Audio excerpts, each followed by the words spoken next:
Welcome to Best Ball 103. If you haven't watched Best Ball 101 or Best Ball 102, be sure to check it out on the Fanspeak Network.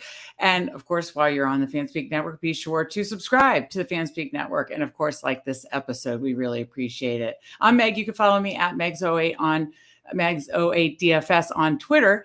But again, we are talking Best Ball 103 today to complete your Best Ball summer school. And of course, Best Ball 103 is going to talk about more advanced best ball strategies. Best Ball 101 was really the basics. If you're just starting out, Best Ball 102 was kind of that next step as you're going through best ball drafts. And Best Ball 103 is more advanced strategies.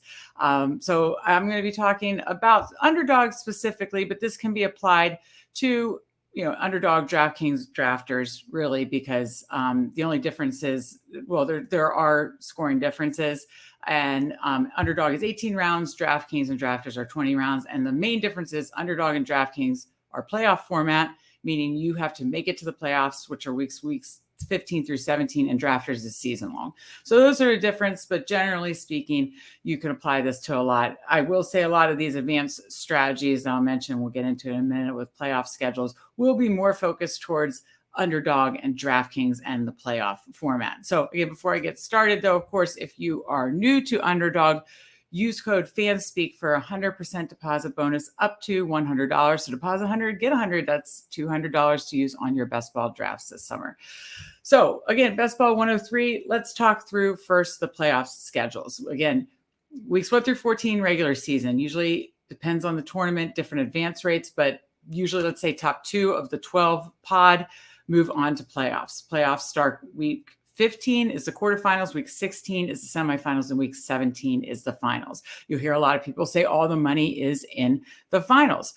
They're not wrong. That is where the big money is at. But you also want to build a team to A, make the playoffs, and B, make it through the playoffs. You can build the most beautiful week 17 correlated team possible, but if it doesn't see week 17, it's going to do you no good.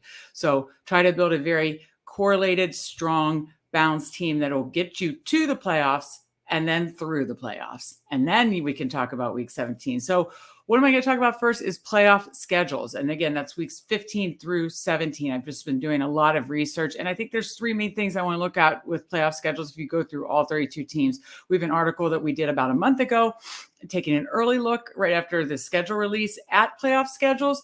But we're going to be doing many more playoff schedule features for best ball.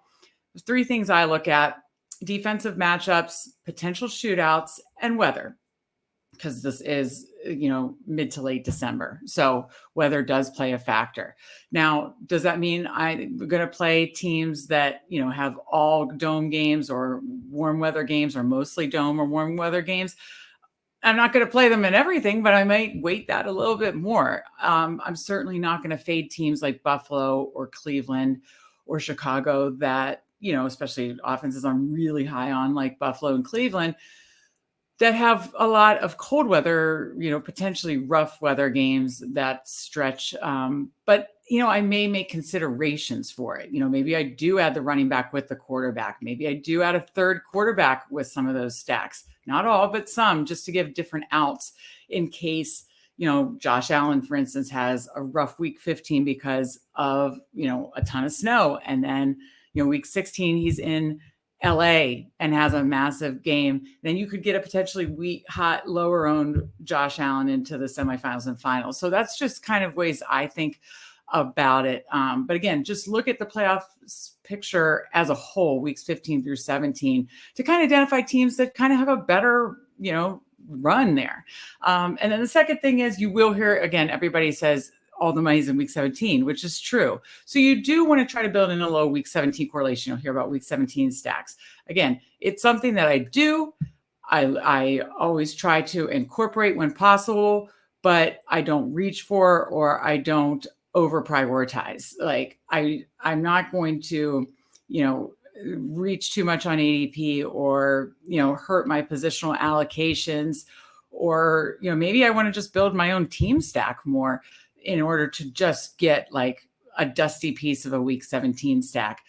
I'm looking for week 17 stacks, but not forcing it, basically.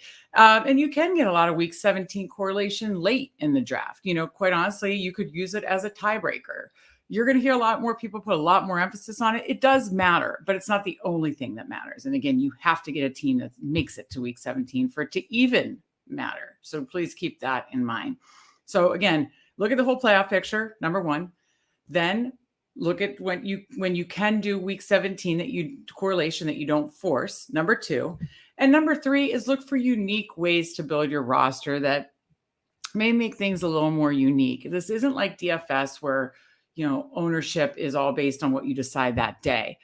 Ironically, a low-owned guy in playoffs or finals probably is a guy that had underperformed his ADP during the season, like Mike Evans did last year, but then went off for 3 touchdowns in the finals, or underperformed in the playoffs specifically, or was injured for a good chunk of the year. That's a way to get a low-owned player, and that's not like an intentional thing you're going to try to do.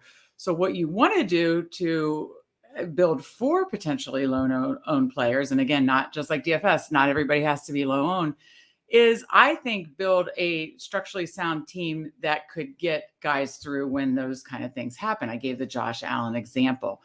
One thing I'm doing more than the field is I'm building a lot of 3 quarterback teams because it gives 3 stacks. If you're correlating them all, it gives 3 stacks, 3 outs, not only to protect you in the season, but throughout the playoffs. Let's be honest, even the best of the best don't have ceiling weeks every week, especially then when we throw the weather factor in or the game environment. So, that's something I'm doing to give 3 outs. If you would have told me last year in week 17 that Daniel Jones and Tom Brady would have lapped the field by a mile, I would have laughed at you.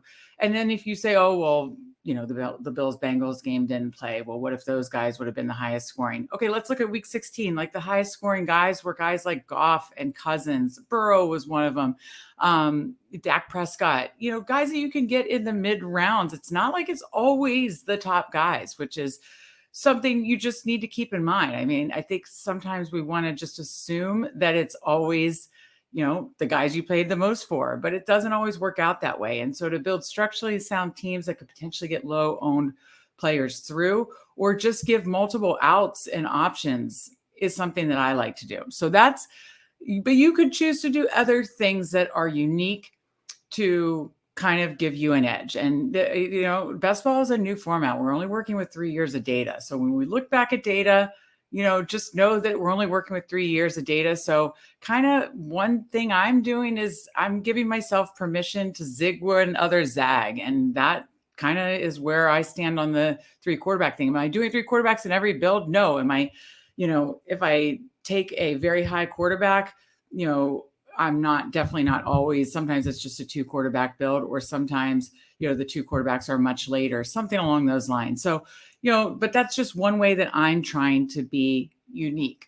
And kind of, I think people are overemphasizing a small sample size of data. And I think the 3 quarterback structure could be a unique edge for me, but pick your own edges because again, we are working with limited data. So these are the things to consider. Be unique, look at the whole playoff schedule, and then try to build in some week 17 correlation. Those are like the kind of galaxy brain type things that you want to think about as you're building your best ball lineups and best ball drafts, going through your best ball drafts this summer. So I hope this series has helped you. Again, if you're new to Underdog, please use code Fanspeak for 100% deposit bonus. Please be sure to like this episode. Please be sure to check out fanspeak.com because we have a ton of best ball strategy articles each and every week. We have a live draft here on the Fanspeak Network every week, and we'll have a ton more strategy shows on the Fanspeak Network all summer long. So check it all out at Fanspeak. We really appreciate it. Good luck in your best ball drafts. I hope you've enjoyed this best ball summer school. And thank you so much. And we will see you next time.